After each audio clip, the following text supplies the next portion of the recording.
മാ ഉരീദു മിൻഹും മിർ റിസ്ഖിൻ വമാ ഉരീദു അൻ യുത്ഇമൂൻ.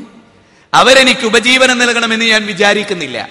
അവരെന്നെ തീറ്റിപ്പോറ്റണം, അവരെനിക്ക് ഭക്ഷണം നൽകണം എന്ന് ഞാൻ വിചാരിക്കുന്നില്ല.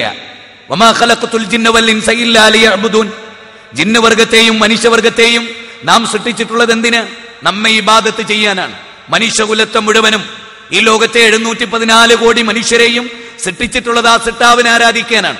അനന്തവിസ്തൃതമായ ആകാശം, സപ്താകാശങ്ങൾ, സപ്തഭൂമി, സപ്തസാഗരങ്ങൾ, ഇതെല്ലാം നിലനിൽക്കുന്ന ഈ മഹാപ്രപഞ്ചം, കാണാനും കാണാൻ കഴിയാത്തതുമായ ഈ മഹാപ്രപഞ്ചം, സൗദി അറേബ്യയിലെ മനുഷ്യവാസമില്ലാത്ത ഡെസേർട്ടുകളിൽ കാറ്റിനനുയോജ്യമായി മണൽക്കുന്നുകൾ രൂപപ്പെടുമ്പോ ആ മണൽക്കുന്നിലെ ഉച്ചസ്ഥായിയിൽ സമ്മിറ്റിൽ നിന്ന് ഒരു തരി മണൽ സ്ഥാനചലനമുണ്ടാകുന്നുവെങ്കിൽ അതറിയുന്ന, ആഴിയുടെ അഗാധ തലത്തിൽ ഒരു മത്സ്യം മുട്ട വിരിഞ്ഞ് ഒരു കുഞ്ഞുണ്ടാക്കുന്നതറിയുന്ന അതേ കറുത്ത ആകാശത്തിന്റെ ചുവട്ടിൽ, അല്ലെങ്കിൽ കറുത്ത രാത്രിയുടെ ചുവട്ടിൽ, കൂരാക്കൂരിയിരുട്ടിൽ കരിമ്പാറക്കടിയിലൂടെ അരിച്ചു നീങ്ങുന്ന കറുത്ത ഉറുമ്പിന്റെ കറുത്ത കാലടിപ്പാടുകൾ പോലും വ്യക്തമായി അറിയുന്ന ലക്ഷോപലക്ഷം വരുന്ന കാനനങ്ങളിലെ കോടാനുകോടി മരങ്ങളിൽ നിന്ന്, കോടാനുകോടി ഇലകളിൽ നിന്ന് അങ്ങർദ്ധരാത്രിയിൽ ഒരു ഇല കൊടിഞ്ഞ് ഭൂമിയിലേക്ക് നെട്ടറ്റു വീണ് അത് പതിക്കുമ്പോ അതറിയുന്ന സർവാധിനാഥനായ സിട്ടാവിന്റെ അടിമകളാകുന്നു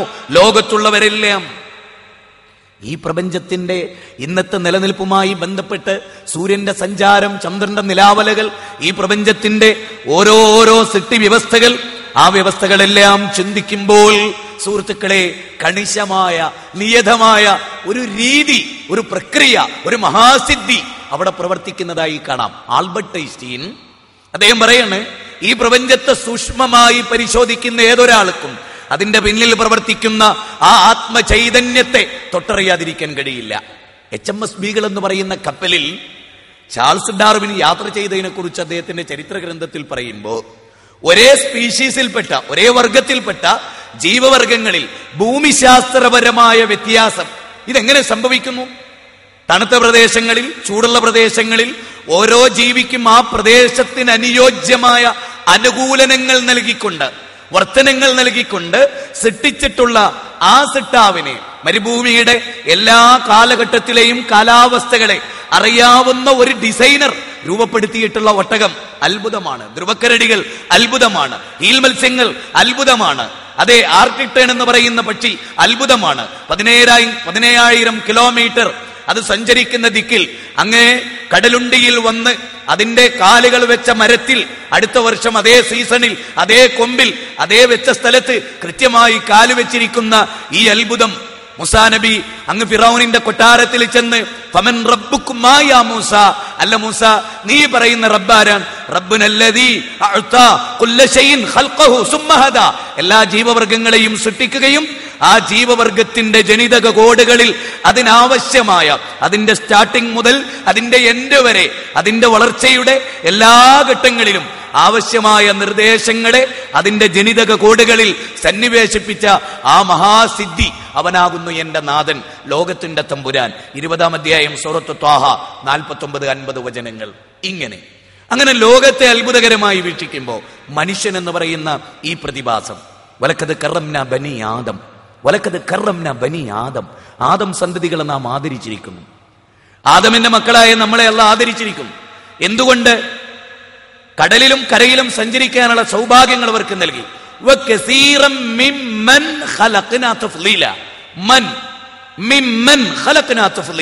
നാം സൃഷ്ടിച്ച ജീവവർഗങ്ങളിൽ ചിലരേക്കാൾ അവർക്ക് ബുദ്ധിശക്തി നൽകി. ആ ബുദ്ധിശക്തി നൽകിയ മനുഷ്യന്റെ ജീവിതം ഇവിടെ വളരെ വേഗത്തിൽ പൊലിഞ്ഞ് അവസാനിച്ചു പോകുന്നതാണ് എന്ന് പറയുന്നതിനോട് ഇസ്ലാം എത്ര കണ്ട് പൊരുത്തപ്പെടുന്നു? ഇസ്ലാം മനുഷ്യന്റെ ബുദ്ധിയോട് സംവദിച്ചിട്ടുള്ള മതമാണ്. മനുഷ്യന്റെ വയറിനോടല്ല, മനുഷ്യന്റെ ബുദ്ധിയോട് സംവദിച്ചിട്ടുള്ള മതം. ഞാൻ ഓർക്കുകയാണ്, നിങ്ങളൊരു ശാസ്ത്ര വിദ്യാർത്ഥികൾ എന്ന നിലയിൽ, അല്ലെങ്കിൽ ലോകത്തിന്റെ വിവിധ വിജ്ഞാന ശാഖകളെ ആവാഹിച്ചെടുക്കുന്നവരെന്ന നിലയിൽ ഞാൻ നിങ്ങളുടെ മുമ്പാകെ ആൽബർട്ട് ഐൻസ്റ്റീന്റെ 54-ാമത്തെ വയസ്സിൽ അദ്ദേഹം മരിക്കാൻ വേണ്ടി ബെഡിൽ കിടക്കുക, രോഗിയായി. ഇരട്ട പൗരത്വം ഉണ്ടായിരുന്നു. സയനിസ്റ്റുകൾ അദ്ദേഹത്തെ ഉപയോഗപ്പെടുത്തിയിരുന്നു. ജൂതന്മാരെ അദ്ദേഹത്തെ ഉപയോഗപ്പെടുത്തി, ക്രൈസ്തവരെ അദ്ദേഹത്തെ ഉപയോഗപ്പെടുത്തി. 2 ഭാര്യമാരുടെ കൂടെ ജീവിതം, ദാമ്പത്യം പങ്കുവെച്ചു. 2ഉം പരാജയമായിരുന്നു. അദ്ദേഹം തന്നെ എഴുതി, ഈ സമയം MC² എന്ന സൂത്രവാക്യം ലോകത്തിന് നൽകി. അമേരിക്ക ട്രൂമാന്റെ നേതൃത്വത്തിൽ ഹിരോഷിമയിലും നാഗസാക്കിയിലും 1945 ഓഗസ്റ്റ് 6, 9 തീയതികളിൽ ബോംബ് കൊണ്ടുപോയി തുപ്പി ലക്ഷോപലക്ഷം മനുഷ്യർ മരിച്ചു വെറുങ്ങലിച്ചു കിടന്ന കാഴ്ച കണ്ട് 3,70,000-ത്തിലധികം ആളുകൾ ഹിബാക്കുശകൾ എന്ന പേരിൽ അറിയപ്പെട്ടു പോയപ്പോ ഇന്റർനാഷണൽ പീസിനെ കുറിച്ച് പിന്നീട് ഒരു ട്രയൽ ആൻഡ് മെത്തേഡ് മനുഷ്യന് ബാധകമല്ലാത്തത് കൊണ്ട് തന്നെ ഖേദിച്ചുപോയ മഹാശാസ്ത്ര വിപ്ലവകാരി ആൽബർട്ട് ഐൻസ്റ്റീൻ എന്ന ശാസ്ത്രകാരൻ 54-ാമത്തെ വയസ്സിൽ തന്റെ ബെഡിൽ കിടന്ന് നടത്തുന്ന ഒരു വിലാപം എന്റെ വിഷയത്തിന്റെ മർമ്മമാണ്. അദ്ദേഹം പറഞ്ഞ വാക്കുകൾ പലതും കുറിച്ചു വെക്കാൻ നെയ്സിന് സാധിച്ചില്ല. ചിലതൊക്കെ അവർക്ക് മനസ്സിലായി, അതവർ കുറിച്ചു വെച്ചു. അതിങ്ങനെയായിരുന്നു: എന്റെ യൗവനം, യുവാക്കളെ, യുവതികളെ, യൗവനം ചരിത്രത്തിന്റെ തീജ്വാലയാണ്. യൗവനം ചരിത്രത്തിന്റെ തീജ്വാലയാണ്. യുവത്വമാണ് ചരിത്രത്തെ നിർണയിക്കുന്നത്. ഇന്നഹും ഫിത്യത്തും ആമനു ബിറബ്ബിഹിം വസിദ്നാഹും ഹുദാ വറബത്നാ അലാ ഖുലൂബിഹിം ഇദ് ഖാമു ഫഖാലു റബ്ബുനാ റബ്ബുസ് സമാവാതി വൽ അർദ് ലൻ നദുആ മിൻ ദൂനിഹി ഇലാഹൻ ലഖദ് ഖുൽനാ ഇദൻ ശത്തത.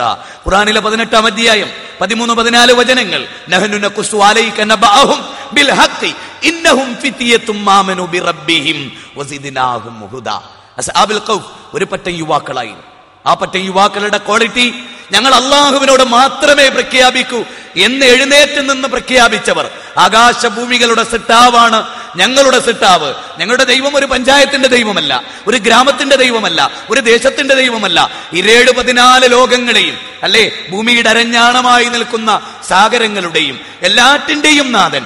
ആ നാഥനോടല്ലാതെ ഒരു ശക്തിയോട് ഞങ്ങൾ പ്രാർത്ഥിക്കില്ല എന്ന് രാജാവിന്റെ മുമ്പിൽ, അനുയായികളുടെ മുമ്പിൽ, കൂടപ്പിറപ്പുകളുടെ മുമ്പിൽ പ്രഖ്യാപിച്ചതിന്റെ പേരിൽ പീഡനം അനുഭവിച്ച ഒരു പറ്റം യുവാക്കൾ, അവരെ ലോകത്ത് പരിവർത്തനം സൃഷ്ടിച്ച വിശുദ്ധ ഖുർആനിലൂടെ അവരെ പ്രശംസിക്കപ്പെട്ടിട്ടുണ്ടെങ്കിൽ, യുവാക്കളെ, നമ്മുടെ യൗവനം, ആൽബർട്ട് ഐൻസ്റ്റീൻ പറഞ്ഞു, എന്റെ യൗവനം എനിക്ക് പാഴായിപ്പോയി.